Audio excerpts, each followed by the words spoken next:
Bonjour à tous et bienvenue pour une nouvelle émission Dramazone. Aujourd'hui dans cette émission, deux nouvelles extrêmement troublantes qui ont retourné le YouTube francophone. Première news, nous avons appris la mort tragique de Squeezie lors du YouTube Game Show organisé par le dénommé youtubeur Super Connard. Pendant ce YouTube Game Show, beaucoup de youtubeurs n'ont pu nous quitter, notamment le grand, l'unique Squeezie qui a pu nous quitter. C'est une nouvelle tragique pour le YouTube français. Concernant notre deuxième nouvelle, nous avons pu apprendre au travers de ce YouTube Game Show que d'autres personnalités ont pu faire la passe sur la compétition et pu faire passe à l'amour. Notamment Sissi Mua et Maxence qui ont pu découvrir des attirances l'un pour l'autre. Nous ne savons pas où en sont actuellement leur amour, mais nous espérons en tout cas que le YouTube français pourra se contenter d'un nouveau couple, pouvoir observer leur quotidien comme leur malheur.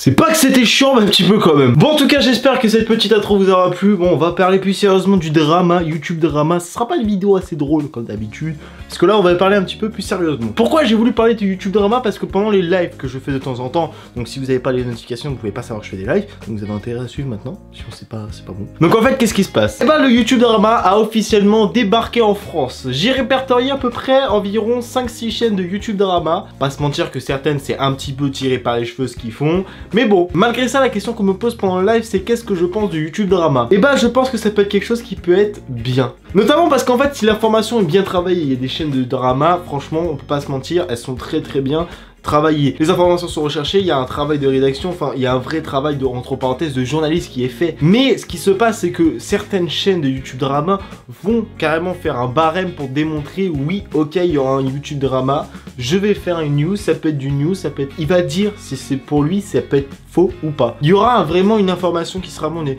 C'est pour ça qu'ils vont dire à un moment ou à un autre, non, faut pas faire attention à ce que je dis, c'est peut-être faux, mais je vous le dis quand même. Alors que d'autres chaînes de YouTube drama sont capables de prendre des informations en se basant sur un tweet ou sur juste une image pour te faire tout un drama autour du truc. Donc c'est-à-dire des informations à pas du tout prendre au premier degré.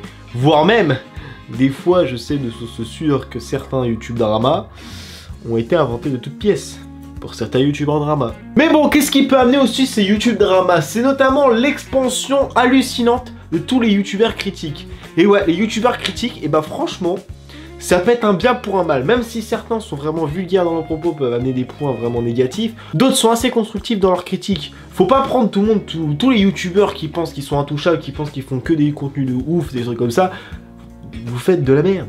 Les gros youtubeurs ont fait de la merde. Je fais de la merde. On fera tous de la merde à un moment ou à un autre. Moi, j'attends qu'une seule chose, c'est qu'on critique mon contenu, parce que quoi qu'il arrive, les gars, que vous soyez sur YouTube, dans la vie professionnelle ou dans la vie de tous les jours, vous ferez critiquer quoi qu'il arrive. C'est inévitable. Un jour ou l'autre, vous ferez critiquer.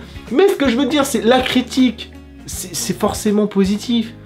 Ça va t'amener quelque chose de positif. Ça va te dire, faudra peut-être que je me remette en question à un moment ou à un autre. Ou peut-être qu'il faut que j'améliore des choses. Les youtubeurs critiques, pour avoir regardé quand même pas mal de vidéos critiques pour écrire cette vidéo, il y en a certains, ils vont carrément jusqu'à aider les personnes qui critiquent. Alors qu'ils ont même pas besoin. Ils en ont pas besoin. Et il y en a d'autres, voilà, qui continuent. Ils sont là pour amener une aide, des trucs comme ça. Et ils ne sont jamais fermés à la discussion. Arrêtez de croire, c'est parce qu'ils vous critiquent qu'ils vont absolument refuser de vous parler. Je pense que pour avoir regardé quand même pas mal de ces chaînes, je pense que la plupart sont d'accord pour me dire, je pense que vous serez jamais fermé à la conversation. Si vous critiquez un youtubeur et qu'après il vient vous voir pour peut-être vous demander des conseils ou peut-être pour en parler, justement pour en discuter de cette vidéo, je pense qu'il sera pas du tout fermé à la conversation. Moi le premier. Moi je serai le premier à venir vous voir, à vous demander la vidéo était cool, peut-être parler de 2-3 points s'il y a des points qui me plaisent pas.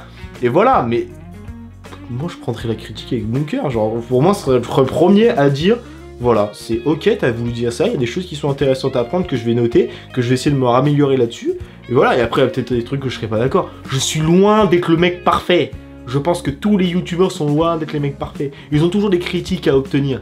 Et malheureusement, bah, faut que tu t'améliores là-dessus, mon gars. Vous êtes loin d'être parfait. Certains youtubeurs se croient parfaits de ouf. Surtout ceux qui se font critiquer, certains, ils ont l'impression d'être parfaits.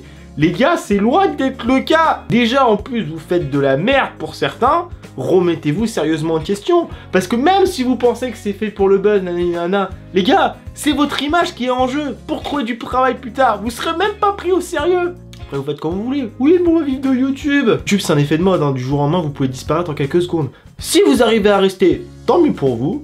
Sinon, bah, poubelle. Et j'ai envie de vous dire, parmi tous les youtubeurs qui peuvent vivre de YouTube, il y en a combien qui ont créé leur chaîne? Il y a combien de chaînes françaises qui existent et combien arrivent à en vivre? Réfléchissez à tout ça. Après, vous pouvez dire, vous pouvez continuer vos études ou les arrêter, vous faites ce que vous voulez. À partir du moment où vous pouvez considérer que vous pouvez vivre de YouTube, vous pouvez vivre de YouTube, pas de problème. Vivez de YouTube. Mais bon.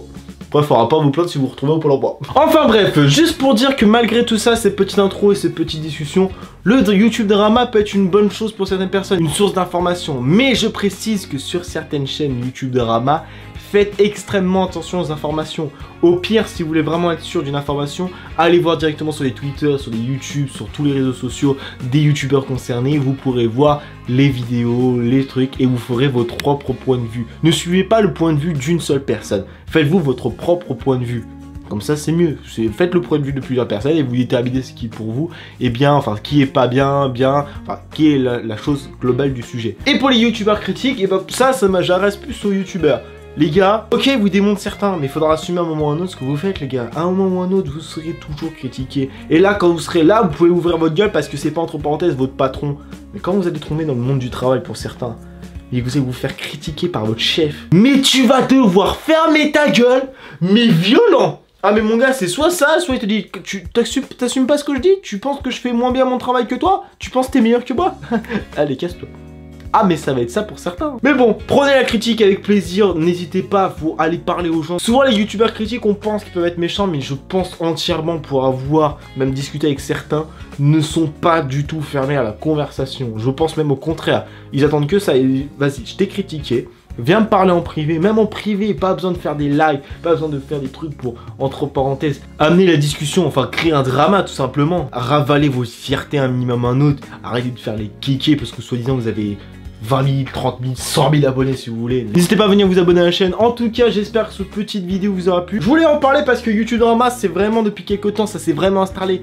Il y en a vraiment de partout des YouTube Drama. Il y a des gens qui se tapent entre eux. Il y a des youtubeurs qui sont en affront en ce moment. C'est divertissant. Moi, franchement, j'en veux pas une miette certaines fois. N'hésitez pas, comme d'habitude, à venir vous abonner à la chaîne. N'hésitez pas à lâcher un pouce bleu. Et sur ce, je vous dis rendez-vous pour une prochaine vidéo. Tchuss tout le monde.